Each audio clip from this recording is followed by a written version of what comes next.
Assalamualaikum warahmatullahi wabarakatuh. Selamat malam pemirsa, apa kabarnya? Berjumpa kembali bersama saya David Karindra dalam program kesayangan Anda di Sudut Pandang Temanggung TV dari Temanggung untuk Indonesia. Temanggung TV semakin ganteng. Ya, kita harapkan dengan masih kita berkutat dengan pandemi COVID-19, kegiatan belajar mengajar untuk putra-putri Anda yang masih berada di rumah, tolong dinampingi dengan baik. Ya, sekarang ini memang belum ada kepastian kapan semuanya mulai akan masuk dan kegiatan tatap muka untuk kegiatan belajar mengajar. Tapi apapun itu, Temanggung sudah melakukan simulasi di beberapa sekolah. Yang kemarin kita tahu ada di SMA Negeri 1 Parakan, di SMK Negeri 1 Temanggung juga.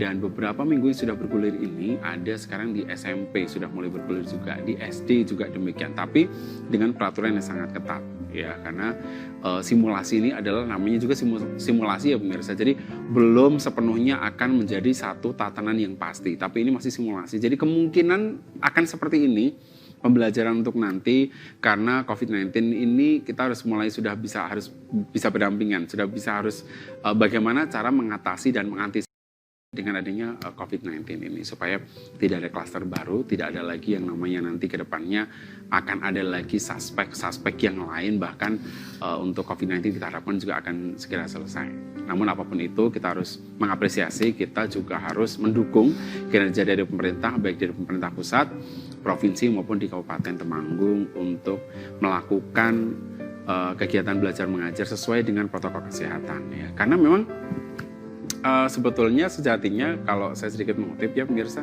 ini kegiatan belajar mengajar atau simulasi ini atau kapanpun dimulai ini adalah tergantung dari pimpinan daerah masing-masing.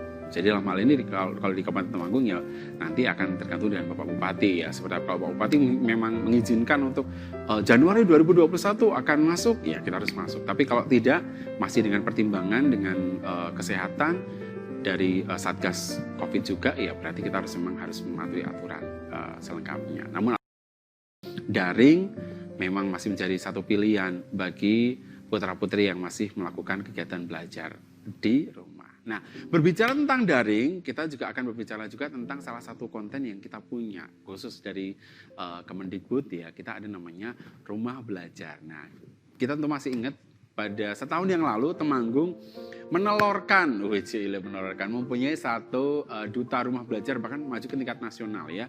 Di Jawa Tengah bisa menjadi salah satu yang terbaik, di nasional juga masuk di sana, dan sampai sekarang masih menjadi inspirasi untuk kita. Untuk penonton cetar nih ya, yang ada di rumah pasti sudah tidak asing, namanya Mr. Klik. Nah sekarang ini ada adiknya dari Mr. Klik tahun 2020, karena rumah belajar ini akan selalu bergulir di setiap tahunnya. Kita akan berbicara tentang rumah belajar, kita akan berbicara tentang sahabat rumah belajar, perwakilan dari Kabupaten Temanggung.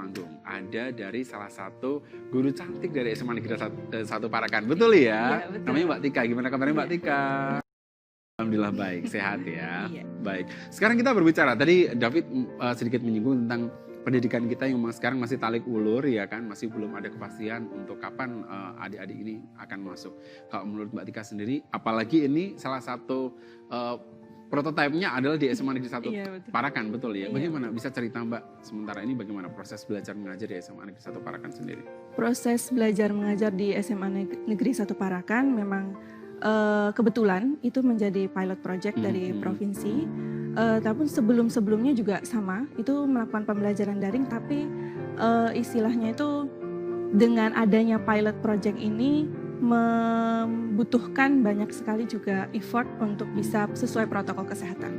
Nah kalau mengenai itu kan istilahnya tuh harus sesuai dengan yang aturannya.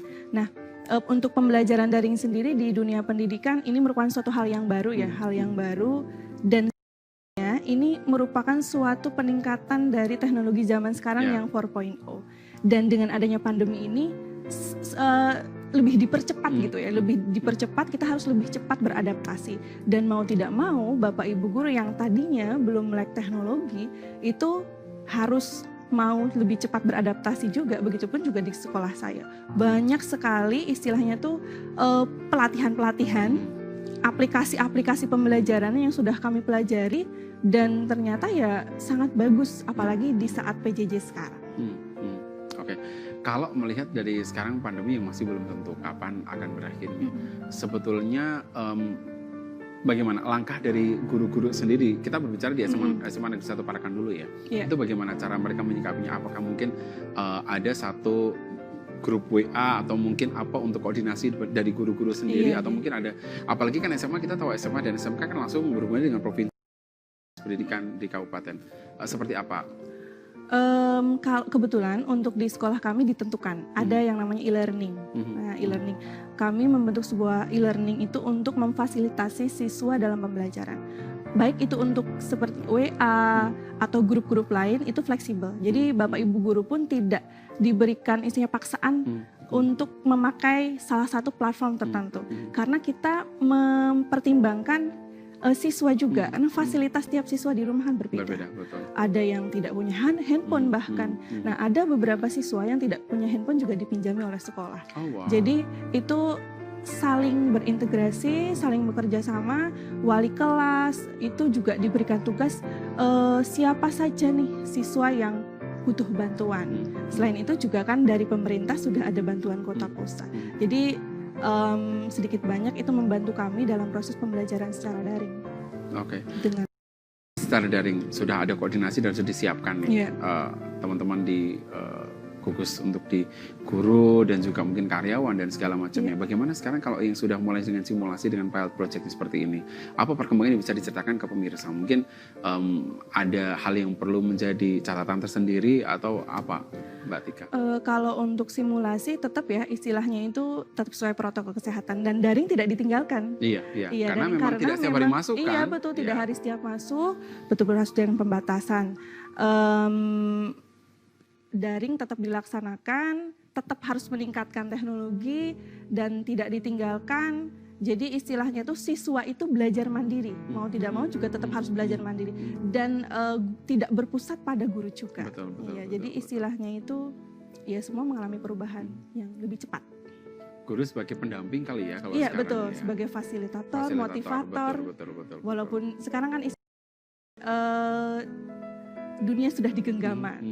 Jarak sudah tidak lagi masalah untuk kita untuk bisa meningkatkan pembelajaran khususnya di dunia pendidikan, dan teknologi itu sangat membantu kami sebagai guru untuk di peningkatan pembelajaran ini, karena yang paling utama itu adalah kenyamanan siswa dalam belajar dan yang paling utama lagi kesehatan mereka. Betul sekali. Kalau Mbak Tika sendiri ini mengajar di mata pelajaran apa?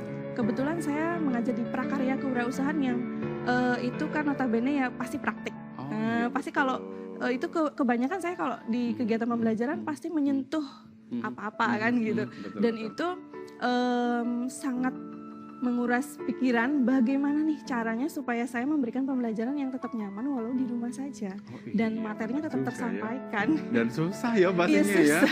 Ya kalau mungkin matematika, biologi silahkan buka gitu ya, pelajari, ada ulangan gitu. Kalau ini kan memang terus gimana dong? Nah, itu adanya teknologi dan khususnya media sosial, kan kebetulan saya mengajar di sekolah menengah atas yang kebanyakan remaja.